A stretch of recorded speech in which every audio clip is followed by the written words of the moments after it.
मैं अली आप सभी का हैदरी स्टीपन यूट्यूब चैनल पे खैर मकदम करता हूँ। उर्दू पेडागोजी के ऐन सिलेबस के मुताबिक सभी टॉपिक को यहाँ पे डिस्कस किया जा रहा है। इस ज़िम्न में हमने पहले topic language learning and acquisition यानी कि ज़बान की आमोज़श और हुसूलियाबी को मुकम्मल तौर से डिस्कस कर लिया है। साथ ही साथ उससे रिलेटेड जितने भी मारूजी सवालात पिछले साल पूछे गए हैं सबको डिस्कस कर लिया है। आज की अपनी इस वीडियो में हम लोग सीटेट के उर्दू के सिलेबस के मुताबिक दूसरे बहुत ही अहम topic principles and methods of language teaching यानी तदरीस ज़बान के उसूल तरीक़े को, भाषा शिक्षण विधियों को डिस्कस करेंगे। अगर आप लोगों को उर्दू पेडागोजी का कंप्लीट नोट्स चाहिए सीटेट के उर्दू सिलेबस के मुताबिक सभी टॉपिक और साथ ही साथ सीटेट उर्दू का पिछले साल का पेपर आंसर की के साथ चाहिए तो आप हमें व्हाट्सअप कर सकते हैं 72 75 54 98 90 पर। जब आप हमें व्हाट्सअप करेंगे तो आपको एक सैंपल की पीडीएफ भेजी जाएगी जिसमें हमारे नोट्स किस तरह से बनाए गए हैं, कौन कौन से चैप्टर शामिल हैं, सारी डिटेल होगी। और उस पीडीएफ के लास्ट में कुछ आपके प्रोसेस बताए गए होंगे जिसको फॉलो करके आप हमारे पीडीएफ को हासिल कर सकते हैं। तो चलिए शुरू करते हैं। तदरीस ज़बान के उसूल तरीक़े यानी कि मैगज़िम्स ऑफ टीचिंग क्या होता है ये पहले समझ लीजिए। तदरीस के दौरान ऐसे तरीक़ों को अपनाना जिससे टीचिंग तदरीस आसान हो जाए, बच्चे आसानी से समझ सकें, वही सब तरीक़े कहलाते हैं तदरीस ज़बान के उसूल यानी मैगज़िम्स ऑफ टीचिंग। तो हमें तदरीस जब करनी चाहिए तो किस तरह से करनी चाहिए। पहला पॉइंट है फ्रॉम सिंपल टू कम्प्लेक्स यानी आसान से मुश्किल की तरफ हमें जाना चाहिए।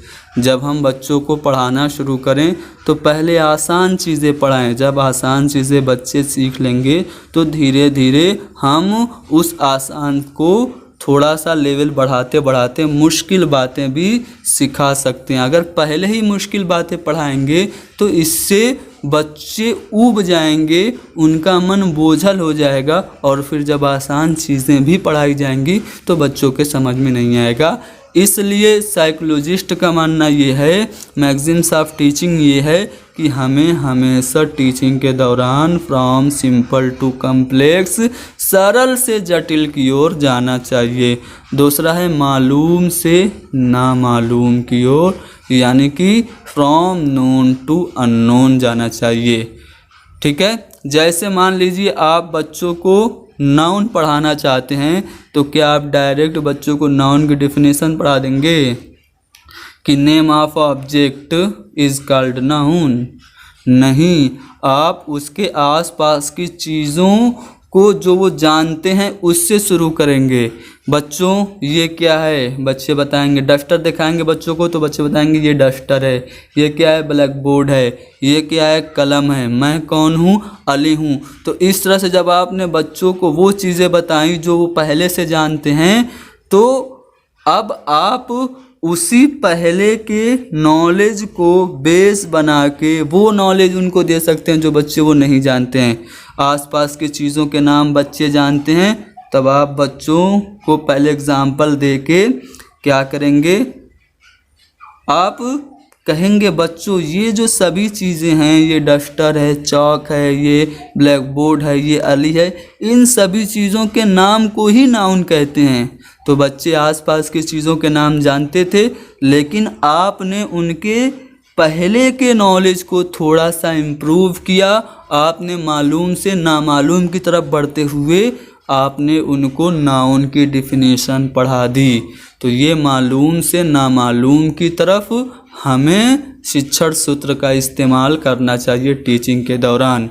ख़ास तौर से ये जो शिक्षण सूत्र है मैगज़िम्स ऑफ टीचिंग है फ्रॉम नोन टू अननोन, ये आपका इंडक्टिव मेथड में इस्तेमाल होता है।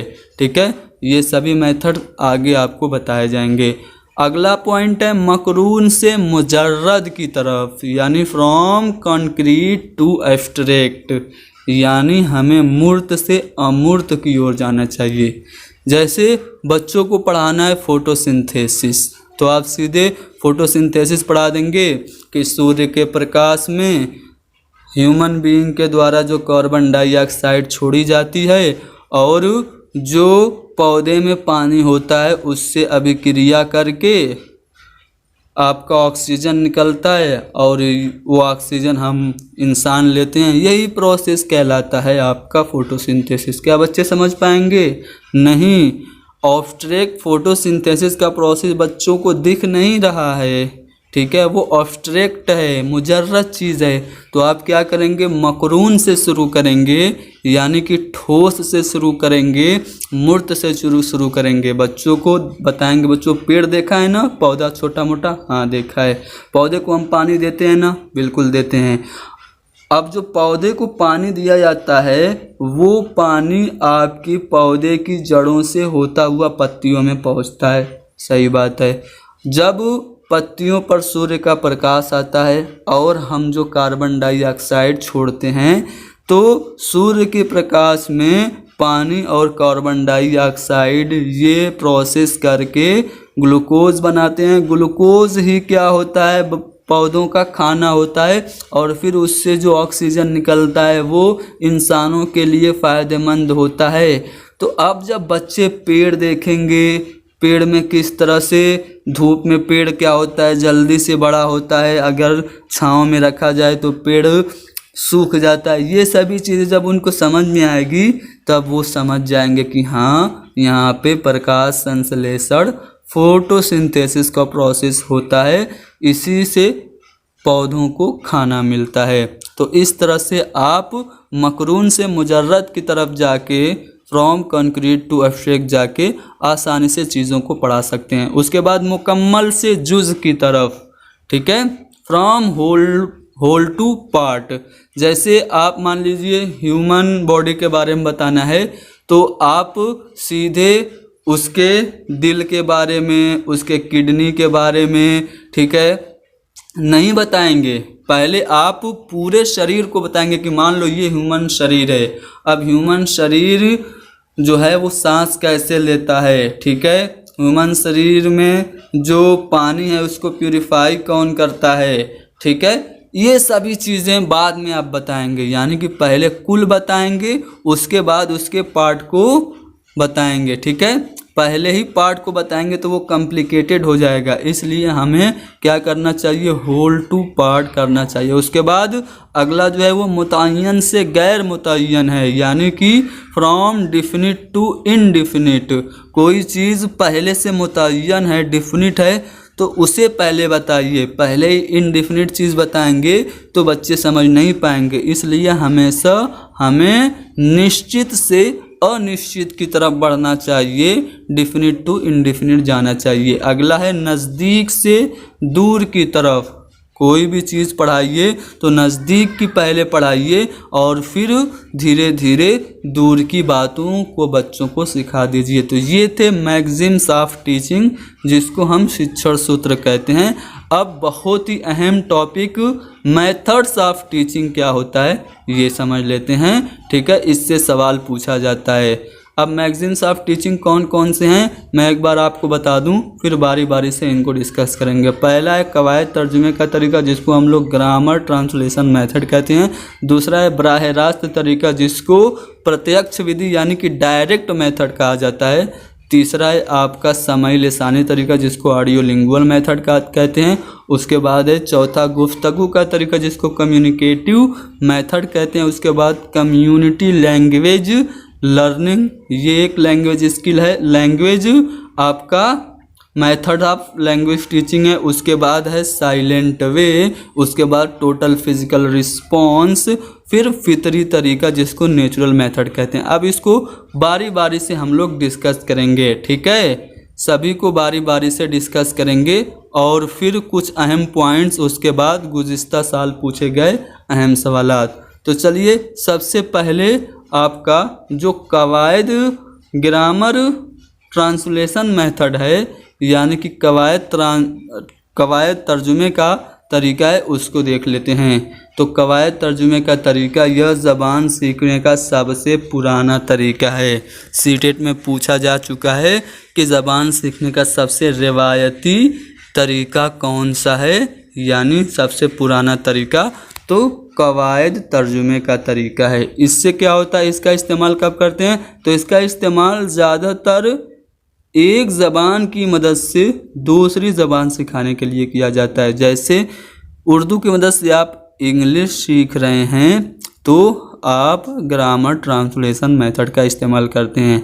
इसमें क्या होता है, इसमें तालिबे इल्मों को हदफ ज़बान, टारगेट लैंग्वेज और कवायद पढ़ने और उसूल याद करने के लिए कहा जाता है। फिर पहली ज़बान की मदद से दूसरी ज़बान में तर्जुमे का काम दिया जाता है।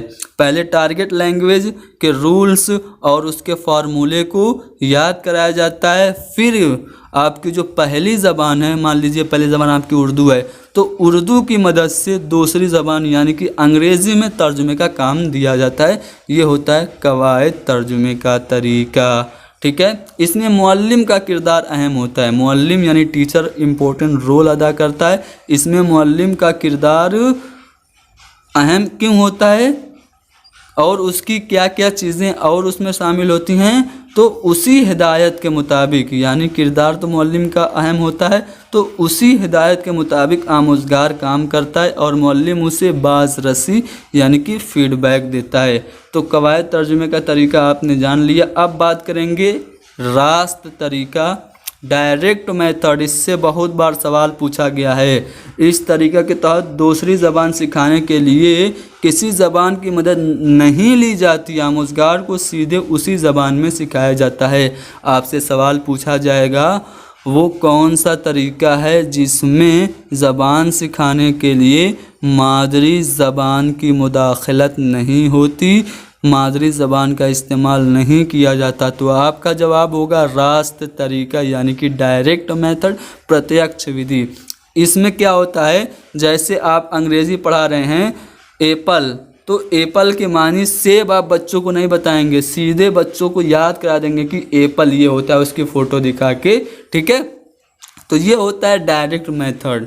दूसरी ज़बान सिखाने के लिए किसी और ज़बान की ज़रूरत नहीं पड़ती। जैसे अंग्रेज़ी सिखाने के लिए उर्दू की ज़रूरत नहीं पड़ेगी, सीधे अंग्रेज़ी में ही बच्चों को सिखाया जाता है, तो वो होता है रास्त तरीका। इस तरीक़ा से सिर्फ ठोस चीज़ें यानी कॉन्क्रीट चीज़ें ही सिखाई जा सकती हैं। जैसे सेब है, दिखाओ बच्चों ये एप्पल है, ठीक है, एप्पल। तो ये इस तरह से बस ठोस चीज़ें ही बच्चों को सिखाई जा सकती हैं। मुजर्रद तसव्वुरात, ऑब्स्ट्रैक्ट ऑब्जेक्ट जो हैं, अमूर्त जो विचार हैं, उनको सिखाना बहुत मुश्किल होता है। ये तरीका पहली ज़बान की आमोज़िश के लिए मुफीद है। जो फर्स्ट लैंग्वेज है उसको सिखाने के लिए आपका रास्त तरीका, डायरेक्ट मेथड मुफीद है। ठीक है, उसके बाद है समाई लिसानी तरीका। इस तरीका के तहत बातचीत और मुकालमा के ज़रिए ज़बान सिखाई जाती है, कम्युनिकेशन करके। ठीक है, मुअल्लिम किसी इक़्तिबास को बावाज़ बुलंद पढ़ता है या टेप रिकॉर्डर की मदद से सुनाता है, फिर तलबा की हुसूल याबी की जाँच करता है। टीचर पढ़ेगा कोई भी पैसेज या सुनाएगा और फिर बच्चों ने क्या सीखा, क्या कस्ब किया, उसको वो चेक करता है। ज़बान की लेबोरेटरी ने इस तरीके की अफादियत को बढ़ा दिया है। लैब की वजह से ये तरीका जो है वो ज़्यादा प्रचलित हुआ है। इसमें समाअत यानी कि लिसनिंग स्किल का अहम रोल होता है। जब टीचर पैसेज पढ़ेगा, बच्चे सुनेंगे, तो इसमें यानी कि जो समाई लिसानी तरीका है, इसमें लिसनिंग स्किल का अहम रोल होता है। इसमें चारों किस्मों की महारतें जो हैं, जैसे सुनना, बोलना, पढ़ना और लिखना, डेवलप होती हैं। अगला जो तरीका है वो है गुफ्तगू का तरीका, यानी कम्युनिकेशन मेथड। ये तरीका इस बात पर मबनी है कि जैसे सुनकर हमने पहली ज़बान सीखी है, वैसे ही दूसरी ज़बान भी सीख सकते हैं। ये तरीका कह रहा है जैसे हमने मादरी ज़बान सुन के अपनी फैमिली मेम्बर से सीखी है, वैसे ही दूसरी ज़बान भी सीख सकते हैं। इसमें सीखने का आगाज़ दूसरी ज़बान में गुफ्तगू करके किया जाता है। मुअल्लिम इसमें फैसिलेटर का यानी सहूलत रेसा का, ठीक है, सुगम करता का रोल अदा करता है और बातचीत के मौजू का तयन करता है। यानी टीचर टॉपिक चूज़ करता है कि किस टॉपिक पे बात करना है, और इस मेथड में ये माना जाता है कि जैसे हमने पहली ज़बान सुन के नकल करके सीखी, वैसे ही दूसरी ज़बान भी हम सुनकर सीख सकते हैं। इसमें अंदाज़े कद्र का जो मकसद होता है, इवेलुएशन का जो मकसद होता है, वो रवानी यानी कि फ्लुएंसी और दुरुस्तगी यानी कि जो आपकी सही जो आप अदा कर रहे हैं कि नहीं कर रहे हैं, ये जांच करना होता है। ठीक है, तो यहाँ पे हमने गुफ्तगू का तरीका जान लिया। अब कम्युनिटी लैंग्वेज लर्निंग क्या होता है ये समझ लेते हैं। तो इसमें मुअल्लिम का रोल एक मुशीर का होता है। मुअल्लिम क्या करता है, मशवरा देता है। आमोज़गारों को ज़बान सीखने की खुद मुख्तारी की जिम्मेदारी होती है। टीचर बस मशवरा देगा, बच्चे खुद आज़ाद हैं कि वो ज़बान कैसे सीखें। तहफ़्फ़ुज़, इज़हार ख़याल, तफ़रीक, एहतिजाज जैसे मौज़ूआत को तालिबे इल्म अव्वल ज़बान में उनको फ़राहम किया जाता है, जिसे मुअल्लिम दूसरी ज़बान या हदफ़ ज़बान में फ़राहम करता है। ठीक है, यानी कोई एक टॉपिक तालिबे इल्म को पहली ज़बान में फ़राहम करता है, ठीक है, फिर मुअल्लिम उसे क्या करता है सेकेंड लैंग्वेज में, यानी कि जिसमें जो लैंग्वेज सीखी जा रही, जो टारगेट लैंग्वेज है, उसमें वो टीचर उसको पेश कर देता है। कोई भी टॉपिक बच्चों से पूछा जाता है, जैसे कि एहतिजाज का टॉपिक। अब एहतिजाज का टॉपिक बच्चों ने अपनी ज़बान में बताया, टीचर क्या करेगा, उसको टारगेट लैंग्वेज में बच्चों को अवेलेबल करा देगा। ज़बान अव्वल का इस्तेमाल धीरे धीरे कम हो जाता है और इस तरह से जो टारगेट लैंग्वेज है वो सीख ली जाती है। अब बात करेंगे साइलेंट वे की। तो ये आमोज़गार मरकूज़ तरीका है, यानी कि चाइल्ड सेंटर्ड लर्नर सेंटर तरीका है। इसमें मुअल्लिम का रोल एक मुआविन और वसीला का होता है, यानी कि टीचर एक मददगार और रिसोर्स का काम करता है, जो आमोज़गार की ज़रूरतों की तशफ़ी करता है। जो जो उनको ज़रूरत है उनको पूरा करता है। बस यही रोल साइलेंट वे में एक टीचर का होता है। इसमें मुअल्लिम मुतहर्रिक होता है, यानी जो टीचर है वो एक्टिव होता है लेकिन खामोश रहता है। ठीक है, वसीला देता है, एक्टिव रहता है लेकिन खामोश रहता है, और ज़्यादातर आमोज़गार के दरमियान बातचीत को फ़रोग़ देता है। लर्नर्स को कैसे एक दूसरे से बातचीत करना है, कम्युनिकेशन करना है, इंटरेक्शन करना है, इस बात को वो बढ़ावा देता है। अगला जो तरीका है वो है टोटल फिज़िकल रिस्पॉन्स, जिसको हम लोग कुल तबाई रद्द अमल कहते हैं।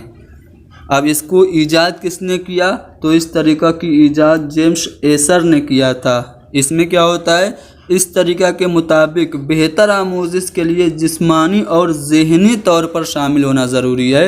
इनका कहना है कि बच्चे अच्छे से तभी सीखेंगे जब वो जिस्मानी तौर से और ज़हनी तौर से, फिज़िकली और मेंटली दोनों तौर से क्लासरूम में जब शामिल होंगे तभी वो अच्छे से सीखेंगे। इस तरीक़ा में मुअल्लिम क्या करता है, पहले हदफ ज़बान का यानी टारगेट लैंग्वेज का नमूना पेश करके तफ़हीम पैदा करता है। मुअल्लिम की बातों और हिदायतों का जवाब तलबा गैर लफ्ज़ी तौर पर यानी जिस्मानी हरकत से, फिर लफ्ज़ी तौर पर यानी ज़बान के ज़रिए देते हैं। यानी टीचर क्या करता है, कोई भी एक नमूना टारगेट लैंग्वेज में पेश करता है और बच्चे पहले हाथों के इशारों से पहले बताते हैं कि ये होगा। उसके बाद जब वो हाथों का इशारा करके बता लेते हैं फिर वो ज़बान से बताते हैं। ठीक है, यानी कि इसमें हमारा फिज़िकल रिस्पॉन्स भी काम करता है, हमारे जिस्मानी हरकत भी इसमें शामिल होते हैं। ठीक है। दीगर महारतों के मुकाबले समाअत पर यानी लिसनिंग स्किल पर इस तरीक़ेकार में ज़्यादा जोर दिया जाता है। कवायद और ज़ख़ीरे अल्फाज पर भी जोर दिया जाता है। तो टोटल फिजिकल रिस्पॉन्स आपने जान लिया। अब बात करेंगे फितरी तरीके की। फितरी तरीका क्या होता है? इस तरीके का ईजाद किया था ट्रेसी टेरेल ने, ठीक है। ट्रेसी टेरेल ने फितरी तरीका को ईजाद किया। ये तरीका करके सीखने पर, लर्निंग बाय डूइंग पे बेस्ड है। इसके मरकज़ में मुअल्लिम या किताबें न होकर तालिब इल्म है, यानी कि ये चाइल्ड सेंटर तरीका है। इस तरीका का नज़रिया है कि तालिब इल्म गलती करके सीखता है। बच्चे गलती करके ही सीखते हैं, यानी गलतियाँ शिक्षण अधिगम प्रक्रिया का अभिन्न अंग हैं। आमोजिश का हिस्सा होती हैं गलतियाँ। तो यहाँ पे हमने सीटेट का जो दूसरा टॉपिक है तदरीस ज़बान के उसूल व तरीके को डिस्कस कर लिया। अब इससे रिलेटेड कुछ अहम पॉइंट्स हम लोग अगले वीडियो में डिस्कस करेंगे। फिर हम इससे मुतअल्लिक जितने भी प्रीवियस ईयर क्वेश्चन पूछे गए हैं सबको हल करेंगे।